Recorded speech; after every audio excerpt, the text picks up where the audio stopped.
এটা দেশি? তাহলে সময় লাগে? এটা কি বোনা হইব? তো কোন পেঁয়াজ গলতে তাড়াতাড়ি হয়? দেশি পেঁয়াজ। এটা দেশি না? জি না। সকালে নাস্তা আমরা এখনো করি নাই। বাবুর্চি সাহেব রান্না করতেছে। আসসালামু আলাইকুম, সবাই কেমন আছেন? অনেক বেশি ভালো আছেন। তো আমাদের রান্না চলতেছে, সকালের নাস্তা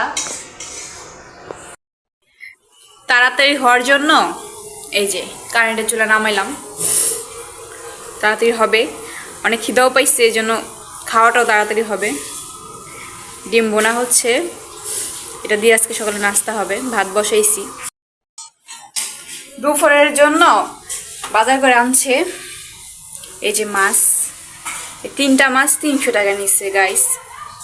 এই একটা দিয়া হচ্ছে ভর্তা খাবে বাবুর্চি সাহেব, ইলিশ মাছ ভর্তা খাবে। আর 2টাকে হচ্ছে তরকারিতে রান্না করব দুপুরের জন্য। এখন আগে সকালে নাস্তাটা করে নেই, তারপর এটা দেখতেছি। আমি রেন্দা দিয়ে আলিশান মতো বয়ে বয়ে খায়, মানে বড় লোকের বেটি।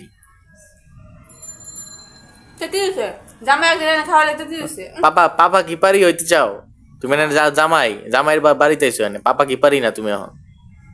তুমি আমার ঘর জামাই, বুঝছো? তুমি আমাকে রান্না খাওয়াবা, সবকিছু করাবা।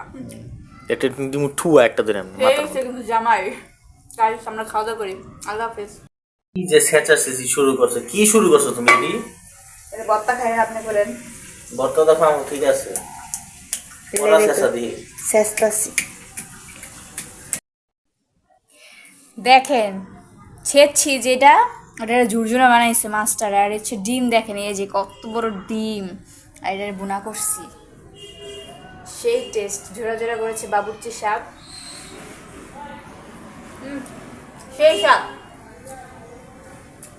স্বাদটা অনুভব করি আমরা খাই। আপনারা খেতে থাকেন। আল্লাহ হাফেজ।